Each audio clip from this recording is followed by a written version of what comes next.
Fala galera, e aí, beleza? Como é que você tá? Seja bem-vinda, seja bem-vindo. Aqui é o canal do Neto. Mais uma reação para você, mais um react aqui no nosso canal, na playlist. Não esqueça, claro, de se inscrever se ainda não está inscrito, curtir, compartilhar, divulgar o nosso canal aí, sempre produzindo conteúdo. A gente está tentando manter uma periodicidade, na verdade eu, né? Estou tentando manter uma periodicidade, apesar dos pesares, e vamos que vamos, né? Em mais uma reação. E é o seguinte, tem algumas coisas para falar para você nesse programinha de hoje, nesse conteúdo de hoje, que é uma reação de um material muito bacana que está rolando no Globo Play, né? Eu já quero te avisar, você viu aí no título, contém spoiler para lá, tá bom? Da minissérie documental O Caçador de Marajás, do grandíssimo, né? Só que não, Fuck. Fernando Collor de Mello, que veio lá das Alagoas para atormentar toda uma nação, todo um país, né? O nosso primeiro presidente eleito democraticamente e arrancado também, né? Democraticamente do poder, né? Assim, é uma questão, inclusive, né? Na época do impeachment foi essa, né? Que a gente tinha acabado de sair de 21 anos, se não me engano, de ditadura civil-militar, e a tensão era essa, né? Nossa, logo no primeiro, eleito democraticamente, né? Porque o Tancredo foi lá na Assembleia, enfim, esse assunto dá pano para manga e assim, eu vou tentar Fuck. me permanecer no assunto. São várias questões, né? Se eu for interlinkando aqui, nossa Deus, dá pano para manga. Também não queria manter tanta esse foco político, mas o canal é meu. Ai, Tô brincando. Mas acabou que eu fiquei instigado a fazer essa reação, porque depois que eu vi esse seriado. É porque do Angeli, né? Você vai conferir aí também que o material mais novo é uma reação da entrevista do Angeli, mas eu quis fazer essa por causa da minissérie que me pegou muito, sabe? Tem essa questão da década de 90, né?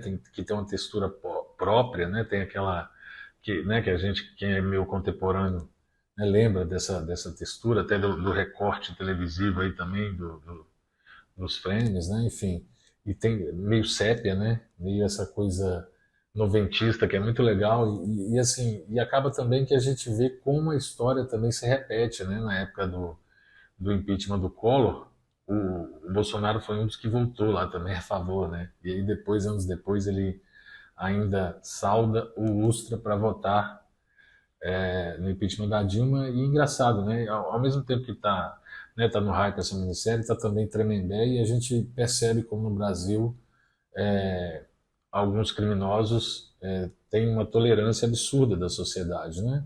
Pegando um gancho também da Mulher da Casa Abandonada, né? Que é um documentário muito legal que está na Prime também, que é do podcast lá do repórter que eu esqueci o nome, que a mulher lá da Casa Abandonada, que escravizou uma brasileira nos Estados Unidos, criaram até um grupo, sabe, de fãs, né? Enfim, tem um podcast lá no Spotify dele contando a história até de uma mineira, se não me engano, que né, fica doida com a mulher, e assim, parece que a Suzana von Richthofen passou de 100 mil seguidores também, então assim, é muito louco, né, no Brasil, como tem esse movimento também de tolerância, né, com alguns criminosos de colarinho branco, de poder, enfim, também essa glamorização, essa romantização, essa humanização também, né, de algumas figuras, e que acabam depois ganhando produtos, né, dramáticos, seriados, filmes, enfim. Bom, mas vamos falar então do Pedro Collor de Mello, que é quem eu vou reagir a uma entrevista do Roda Viva. Inclusive eu recomendo, lá no Roda Viva a gente, eu separei alguns pedaços aqui meio que aleatórios, né? Mas se você quiser ver a entrevista na íntegra e também do próprio do próprio Collor, né? Eu ia falar Fernando Henrique, mas para Fernando Collor, né? E do Lula, tem várias entrevistas antigas lá no canal do Roda Viva da TV Cultura, vale muito a pena. Do Pedro Collor é o que eu vou reagir hoje, porque o que me instigou, na verdade, foi no seriado. Uma das deixas lá de um capítulo é o repórter, aparece isso, né? O que você vai ver aqui também, uma pergunta dessa, né? Você ama seu irmão? E aí dá a deixa próximo episódio. E então, assim, contextualizar você que é novo, com você que tá por fora, que não assistiu o seriado, o Caçador de Marajás é muito legal. Parece que são 8 episódios, né? De 7 a 8 episódios, está no Globoplay, não sei até quando, deve ficar disponível lá no catálogo. E conta toda a história, né, do Fernando Collor, de Mello, essa figura lagoana que nasceu no Rio de Janeiro, e aí conta muita coisa, né? Conta como ele nasceu. O Collor foi deputado, né? Desde criança lá, a história da vida dele. O Collor foi deputado, foi prefeito e governador, né, de Alagoas, prefeito de Maceió e depois presidente. E ele é filho do Arnon de Mello, né? E esse Arnon foi senador, né? Nasceu no Rio, foi advogado, depois jornalista. É uma figura lá também recorrente, né? O grupo Arnon de Mello, inclusive de comunicação, né, que é do pai dele, e assim, no seriado também conta a história. Eu estou dando spoiler, mas também é tudo fato histórico, né? Quem viveu esse tempo aí sabe, né? Sabe mais do que eu, inclusive, quem está mais velhinho, né, digamos assim, sabe de todos esses spoilers, inclusive.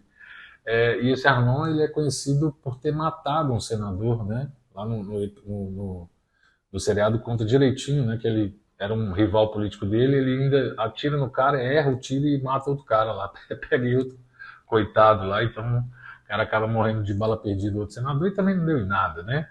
E aí avança no tempo, o seriado também, né? Eu acho que agora todos os produtos culturais, né? Todos esses filmes, seriados, estão com essa mania de não fazer a coisa não linear, né?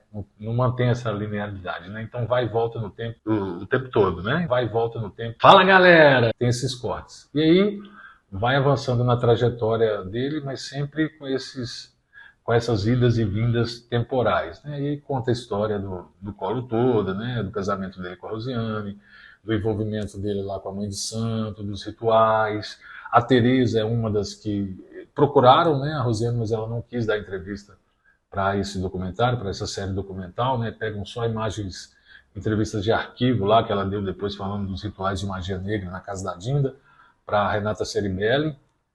E aí tem a Teresa, né? E consegue ter um depoimento também muito legal que é do Jô Soares, né? Então, essa produção também a gente vê que já está há muito tempo sendo feita, né? O Jô dá uns depoimentos lá muito legais, inclusive.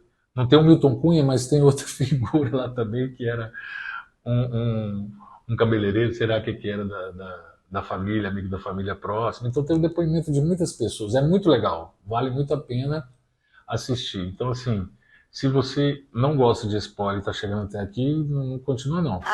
Vai lá ver, depois você volta. Tá bom? E você que já viu, vou dar uma pincelada rápida aqui no contexto dessa minissérie documental lá da Globoplay, do Globoplay, né, que é o Caçador de Marajás, que conta a história do Fernando Collor, né? Uma figura central é o PC Farias também, né? Que tinha uma influência, era o tesoureiro da campanha, depois financia lá várias coisas e tal, e é quem derruba, né? Acaba derrubando o Collor. E também o João Lira, né, que é o pai da Teresa Collor, né, que é um usineiro lá também bem influente, né, de Maceió, de Alagoas. E o detalhe é muito doido, que assim, também eu não lembrava, porque eu era criança também, né, e a gente acaba não pesquisando depois, mas quando ele foi governador, ele cobrava, né, muito os usineiros para pagarem as dívidas que eles tinham, né, com o Estado, mas quando ele vai se lançar candidato, isso está lá, viu, Doc? Quando ele vai se lançar candidato, ele simplesmente perdoa as dívidas, né, dos usineiros, e esse João Lira é um dos, né, o sogro do irmão, é um dos que financia a campanha dele para presidente. Então, assim, inclusive eu acho que empresta um avião para ele. Então, assim, ele estava muito obstinado, né, a ser esse presidente. Contou que ele tem o irmão dele também, né, o Leopoldo, que ajuda na campanha. Tem uma série de fatores aí. Acho que o Duda Mendonça também, contratado na época. Enfim, e aí, deixa eu ver aqui, tem esse lance da atualidade. E atualmente está rolando uma parada muito louca, que assim, a Globo apoiou o Collor descaradamente, né? Até o Ali Camion dá um depoimento também, parece até um robô, fala... Ele assume, né? Eles fazem essa meia-culpa, o Boni está lá também, e o Boni também deu um depoimento, acho que na Globo News, para o Gereton, na época, assumindo, né, que a edição foi crucial do debate, e também que ele meio que dirigiu o Collor nesse debate, no debate final, né, porque teve um lance lá da ex-mulher do Collor, acusando ele que pediu para abortar a filha e etc, e queria dinheiro, mostra tudo lá. E o Boni fala sobre isso, né? Que ele aparece lá com um calhamaço de coisas, de documentos, né? Umas pastas pardas lá, e depois o Boni fala que não tinha nada lá também, era tudo papel em branco. E ele também orienta o Collor a não falar Lula, falar o outro candidato, porque Lula cola muito, né? Lula é muito sonoro, muito pegajoso, né? Então tem alguns detalhes. Também o detalhe da ligação e depois do rompimento com Renan Calheiros, né? E uma das coisas cruciais que fez com que o Pedro o delatasse, né? O denunciasse junto com o PC, foi a criação da Tribuna de Alagoas, né? Um outro grupo de comunicação, um jornal que o PC queria fazer para apoiar, né? Para continuar, né? Fazendo essa chamada ditadura branca, né? Se perpetuar no poder, e aí mexeu, né? Também com a família, de certa forma, né? E o Pedro cobrou o Collor, né? Eu falei, como assim você vai criar outro... A gente já tem um monopólio da comunicação aqui em Maceió, em Alagoas, você vai deixar o PC criar um grupo de comunicação para concorrer com a gente? Você está doidão? E também, né, tem toda uma questão que ele queria ele ia muito para os Estados Unidos comprar coisas, né, para a TV. E outra coisa, né, também que é legal para você procurar aí é um documentário que a gente, quando entra no jornalismo, todo mundo é obrigado a assistir, que é Muito Além do Cidadão Kane, acho que foi a BBC de Londres que fez há alguns anos, acho que está aqui no YouTube, falando sobre a criação da Globo, né, do acordo com a Timeline, né, que era uma empresa americana, que também é proibido ter aporte, né, do capital estrangeiro para criação e fomento, né, e sustentação de canal de TV, né, porque são concessões públicas, então dessa ligação também do apoio à ditadura militar e, consequentemente, também, né, chegando, avançando no tempo, a candidatura do Collor. Vale a pena assistir também. E depois também o Pedro, uma das coisas também é que a mãe dele destitui ele, né, quando ele começa a fazer as denúncias, destitui ele lá da presidência, né, da gestão da TV Gazeta. E atualmente, avançando agora no tempo, a TV Gazeta é um imbróglio danado, vai dar muito pano para a manga ainda, e vamos ver onde é que vai dar, né? É Globo, não é Globo, aí é Band, tá uma confusão danada. E o nosso Collor também está preso numa cobertura lá em Maceió. Ele foi, e atualmente a galera está achando que vai acontecer a mesma coisa com o Bolsonaro. Ele vai bater lá, mas como ele está ruim das pernas, vai acabar cumprindo prisão domiciliar, né?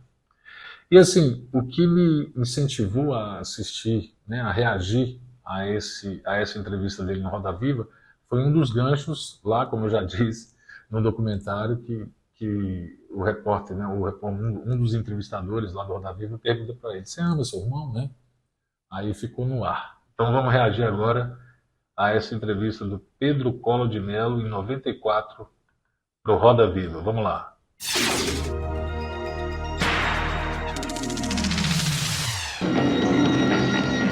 Essa abertura é muito doida, né?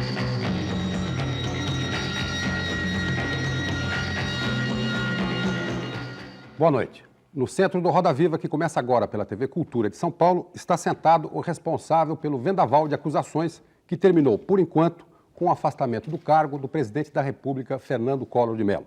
O convidado de hoje do Roda Viva é o empresário Pedro Collor de Mello, 39 anos, que numa entrevista à revista Veja, em maio passado, denunciou a existência do esquema PC Farias no governo, com a cumplicidade do presidente Collor. Ele disse, inclusive, que PC Farias era o testa de ferro do presidente da República.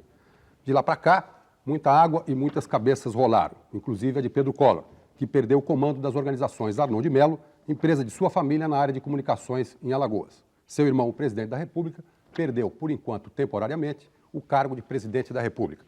Como é que o senhor conseguiu reunir tantas informações, de repente, sobre o esquema PC Farias? Eu me lembro que, por exemplo, aqui numa entrevista, o senhor disse que advertiu o Cláudio Vieira sobre o esquema PC Farias na raspadinha, fraude eleitoral em Alagoas, intermediação do caso Cervengue Civil San e etc.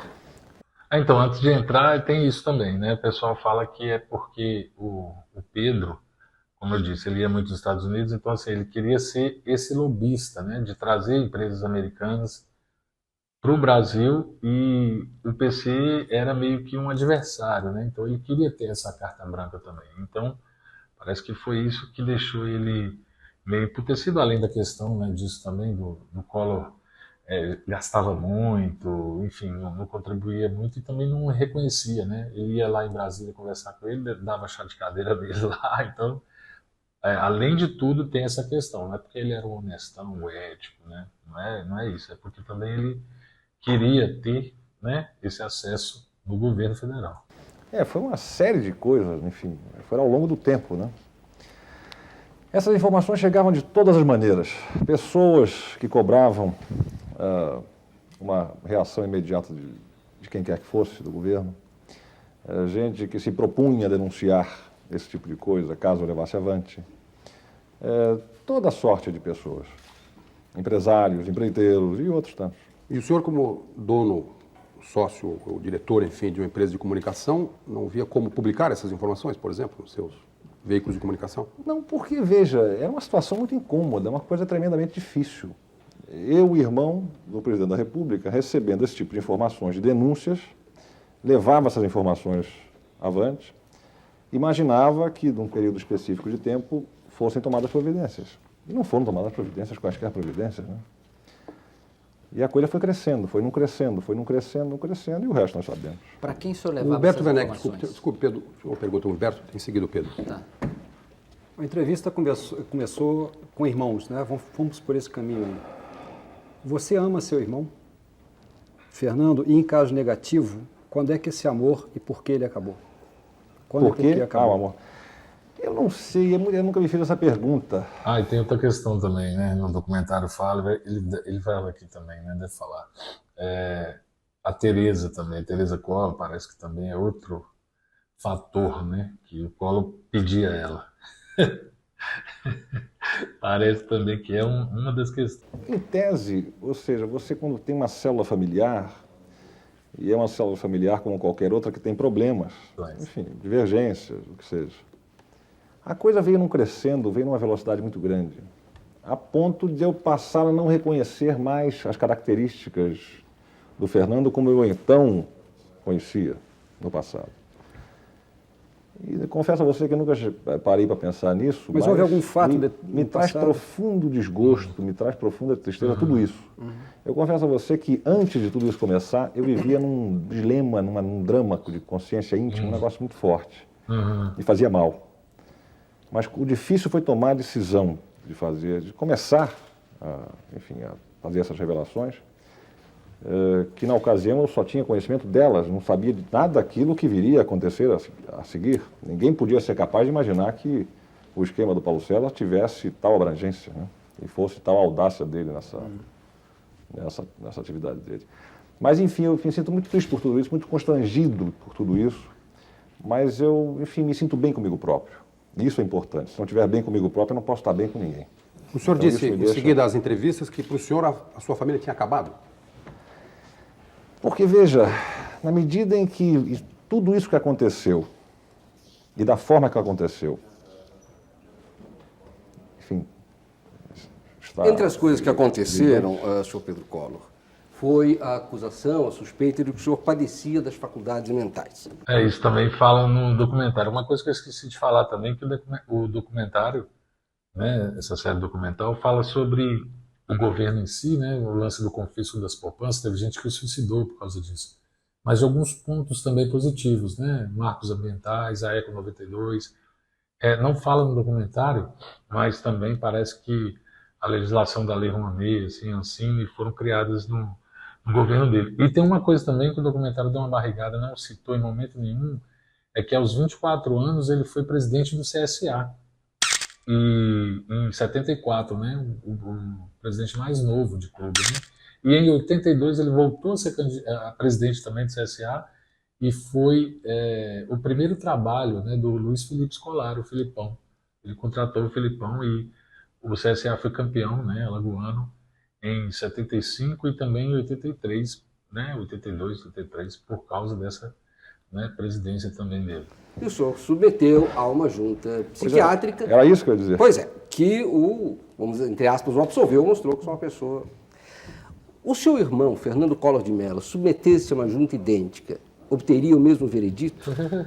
Em bom português, seu irmão é louco. Não sei, é muito difícil julgar. Eu senti na carne, senti na pele o que é ser chamado de doido perante a nação, perante a população brasileira, e sei o que eu senti, como eu me senti, o que passei.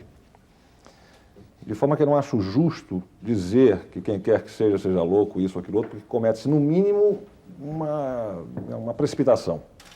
Agora, como sugestão, vale para ele, enfim, toda a República de Alagoas, fazer esse tipo de exame. É muito interessante. Pelo seguinte, porque desde que o seu irmão entrou no cenário, assomou o cenário político brasileiro, a questão da personalidade dele sempre foi um objeto de muito interesse, porque ele se distinguia, digamos, do comum dos mortais.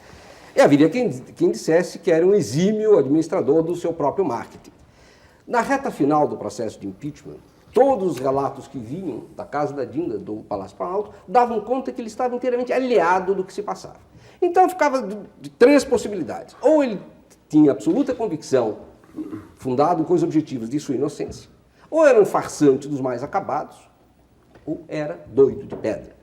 Então, o senhor, como irmão dele, deve ter algum conhecimento para poder, como leigo, como pessoa de família, não como psiquiatra, afirmar alguma coisa sobre o grau de equilíbrio, de estabilidade emocional de Fernando Collor. O Fernando, desde jovem, é um sujeito muito estourado, bastante estourado, muito estourado, extremamente estourado e violento no temperamento.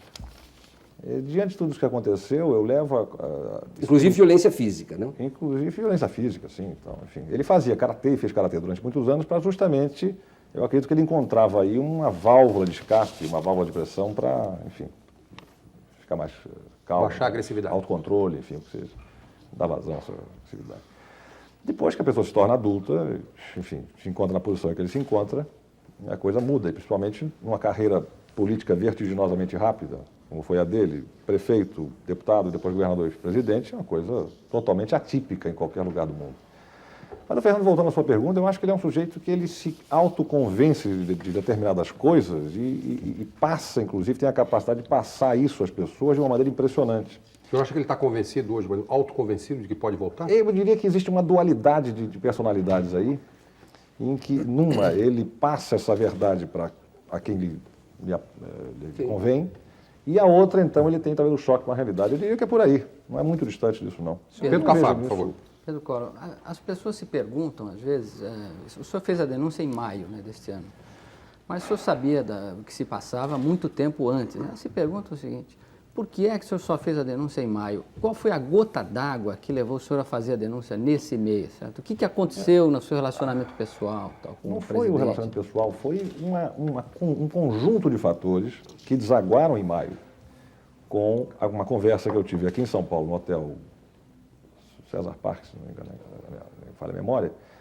com a presença do Coimbra, da minha mãe, e no outro quarto estava Leopoldo e mais outras pessoas que eu não me recordo, porque eu não falei com elas, e fui ter com minha mãe, conversei com ela, depois de algum tempo veio Coimbra, e nessa ocasião foi dito, enfim, você não pode fazer isso e tal. Mas como não posso fazer isso? Eu tenho que fazer isso, eu vou fazer isso. Porque você já estava dizendo naquele dia que faria as denúncias, é isso? Não, eu já vinha fazendo Dizendo a eles. Ao longo do tempo, desde o ano passado. Mas a coisa veio não crescendo, os documentos a que você se referiu no início da entrevista já tinham sido divulgados, os documentos, e eu ia continuar, não ia parar. Mas não pode fazer isso é mal contra a democracia, isso é um mal que se faz contra a democracia. Mas não é isso, a coisa não tem que se tomar uma providência, isso explodirá de uma maneira ou de outra, isso não pode ser assim. E naquela ocasião, então, saí de São Paulo, 2 dias depois, e voltei para Brasília, voltei para Maceió, perdão. E aí, então, veio a notícia de que eu havia sido afastado das empresas por essas alegações, enfim, e eu recebi essa notícia pela imprensa. E digo, bom, paciência, e havia recados de minha mãe, eu liguei a São Paulo, a Brasília, para poder conversar com ela, e ela queria que eu viesse imediatamente a São Paulo, da Brasília, para poder encontrá-la, havia lá um aviãozinho para poder embarcar de volta. Eu digo, Mas, mãe, se é para saber aquilo que eu já sei pela imprensa, eu não preciso ir a Brasília. Isso é importante frisar, perdão. Ela disse, então, mas o que é que você está sabendo? Estou sabendo aqui, eu recebi um fax aqui da Secretaria da Presidência da República, de imprensa da Presidência da República, em que está declarado por você e assinado embaixo que me afasta da empresa, por eu estar, em outras palavras, como disse o João, enfim, outras pessoas, fora do controle da cabeça, estou meio louco, ou coisa parecida. E eu disse, bom, paciência, eu respeito, acato sua decisão, mas eu acho que todos vocês deverão acatar também e respeitar da mesma forma a minha defesa, a minha determinação e a minha continuidade naquilo que venho fazendo. Não, e é no mínimo estranho porque já rolava essa doideirada toda no governo, né, do Estado. Né? O PC, ó, É das antigas. Ah, e aliás foi padrinho de casamento dele, né? Mas no documentário fala também que parece que teve 5.000 convidados, né? Foi um ato eleitoral, político também, né? Vários, foi prefeito lá de não sei das quantas, foi no casamento, então assim, foi todo um contexto político, né? Pedro Paulo, Cafato, por eu favor. acho que o senhor é um homem de bastante coragem, pessoal, porque as denúncias que o senhor tem feito são coisas graves. Muita gente deixou de ganhar milhões de dólares em função das suas denúncias, certo? E a gente sabe como essas coisas são tratadas principalmente nas Alagoas, em geral a bala, certo? Então eu pergunto o seguinte, o senhor anda armado, o senhor tem segurança, anda com segurança pessoal? Que tipo de medida, de providência o senhor toma para a sua segurança pessoal? Em todo esse processo agora, quando eu vinha sempre a São Paulo e coisas, essas vindas e tal, o meu advogado, Paulo da Costa Júnior, ele pedia ao governador Fleury que, enfim, se possível, colocar algumas pessoas e tal à disposição para poder evitar qualquer coisa. Enfim, essa questão que você falou, interesses contrariados e tal. Até um certo momento. Depois que isso terminou, você vê, eu cheguei do Brasil, agora no Brasil, segurança tinha nada, absolutamente nada, alguns amigos sugerem aqui e acolá, mas eu não sinto isso, isso não me cai bem, eu não sei, acho que no dia que eu sentir que está precisando, eu vou procurar, mas eu não sinto isso como um momento que qualquer coisa desse gênero possa acontecer. Por enquanto, as principais vítimas das suas denúncias, que são o seu irmão, o empresário PC Farias, estão, de certa forma, de resguardo, vamos dizer assim, porque tem que se defender de acusações. O presidente está cuidando da questão do impeachment, o PC Farias dos inquéritos, etc. Agora, o senhor não acredita que quando tudo estiver definitivamente perdido, por exemplo, para o seu irmão, ele não tentará, pelo temperamento, pelo que o senhor conhece dele, um ajuste de contas com o senhor? Não, não me passa isso pela cabeça, isso realmente não me passa pela cabeça. Me passa o Paulo César, isso me passa. A família Malta, talvez? Não, a família Malta acho que não. O senhor acha o quê? Que o seu irmão, uma vez definido, vai pegar alguma mala, vai fazer a mala e tal, vai voltar para Maceió e vai pedir um emprego ali nas É o famoso organizações exercício de anônimas? futurologia. Acho muito difícil imaginar o que vai acontecer. Mas vamos imaginar uma outra coisa, então, teve o Pedro Paulo. PC, então. O Sim, senhor teve uma PC, reação do é. PC, então. O senhor falou no finalzinho da Não, o resposta. PC, quer dizer, o PC como sujeito sem princípios e com muito dinheiro, contrata, como se chama isso, matadores de aluguel. salariado, e faz isso, pode fazer. Qual é a Isso diferença entre o PC e o seu Todo irmão? mundo sabe como acontece isso. Pois é, Não exatamente. pode acontecer, mas não A agora, básica, não acredito agora. Como é que a você se diferença sente básica como- entre o PC e o seu irmão, além do fato do Fernando Collor ser seu irmão, ou seja, para que o senhor faça essa avaliação diferente de reação. Quais são as Ou o senhor acha que é diferenças só básicas porque entre ele é um e o seu outro? irmão que o senhor não teme, ou o senhor não teme porque tem uma diferença de temperamento Não, entre o porque Fernando quer e o queira, Paulo quer César? não, é meu irmão. Quer queira, quer não, é sangue, é o mesmo sangue. Quer queira, quer não, é uma questão de princípios. Quer queira, quer não, algum dia há de prevalecer alguma coisa que diga respeito às Vou origens. avançar para o final aqui. Se você quiser, vou avançar para o final. E se você quiser assistir a íntegra, como eu já disse, procura o canal do Roda Viva aqui no YouTube. Beleza? O senhor não poderia ter alguma tendência que o Paulo César reforçou? É isso que o senhor está tentando É um explicar? campo fértil. Paulo César, então, continuava. O Fernando é um sujeito muito magnético, muito inteligente, muito carismático. Agora, profundamente vaidoso. No mundo inteiro, eu posso considerar que existe alguém tão vaidoso quanto ele, mas não. Então, a vaidade, eu tenho a impressão que é a grande inimiga do ser humano. Então, E no caso específico de um político, com o carisma dele, com o magnetismo dele, com a determinação dele, dão um mix negativo e está aí o resultado, na minha opinião. Bom, Perdão. o nosso tempo está se esgotando. Eu gostaria de fazer, então, uma última pergunta, ainda em cima desse assunto que nós estamos tratando, em relação ao seu irmão. O senhor disse que tem medo do Paulo César Farias, ou seja, tem Não é medo de medo. alguma reação. Eu acho possível uma reação do Paulo César Farias, do meu irmão, não. Medo eu não tenho, porque se eu tivesse medo, eu não estaria fazendo o que fiz. E que estou fazendo. O senhor disse que não conversaria com seu irmão hoje. Eu lhe perguntaria, para finalizar, terminado esse processo, afastado definitivamente da presidência da República, ou seja, fazer as suas malas de volta para casa, o cidadão Fernando Collor de Mello lhe telefona e diz: quero conversar com você. Muito Qual bem. seria a sua reação? Pois não, muito bem. Estou aqui à disposição. Quando quiser vir, sabe onde me encontrar. Eu estou aqui à disposição. Perfeito. Ele Bom, vem ao senhor, não o senhor vai até ele. Mas não é ele que quer conversar comigo? Mas, aproveitando a deixa do Tunico, se Eu ele não tenho- vier, o senhor tomaria alguma iniciativa de conversar com o cidadão Fernando Collor, passado todo esse vendaval? Não tenho motivos para isso. Não tenho motivos para isso. Como eu disse, não faço nenhum esforço para isso, nenhum esforço para evitar isso. Mas se acontecer, eu não me recuso. Nós agradecemos, então, a presença esta noite aqui no Roda Viva de Pedro Collor de Mello. Agradecemos também a presença dos jornalistas e dos telespectadores. O Roda Viva fica por aqui e volta na próxima segunda-feira, às 9h20 da noite. Até lá, uma boa semana a todos. É isso, gente. Eu acho que é tanto, né? A galera começa a ficar prolixo, mas enfim. Tem uma questão aqui também de 50 milhões que ele queria, ofereceram 25 lá no Maxud Plaza da época, virou um QG, era uma conversa. Não, você pode fazer isso, você quer quanto, mas aí você vai ter que sumir, blá blá blá. É muita coisa, nossa senhora, um balaio de gato danado. Vale a pena assistir lá e o Roda Viva também está disponível no canal do programa da TV Cultura aqui no YouTube, tá bom? Ó, beijo grande no coração, fica com Deus, muito obrigado pela audiência. Se inscreve aí no canal se já não o fez, se curtiu esse conteúdo, curte lá, né, aperta o joinha, compartilha também, ajude a aumentar essa rede que ainda é de forma orgânica, mas se Deus quiser, oxalá, né, como diria Oswaldo de Oliveira, a gente, né, vai penetrando lá ele nos corações e nas mentes, né, de todas as pessoas aí, se Deus quiser, tá bom? Beijo grande no coração, espere o próximo conteúdo, até mais.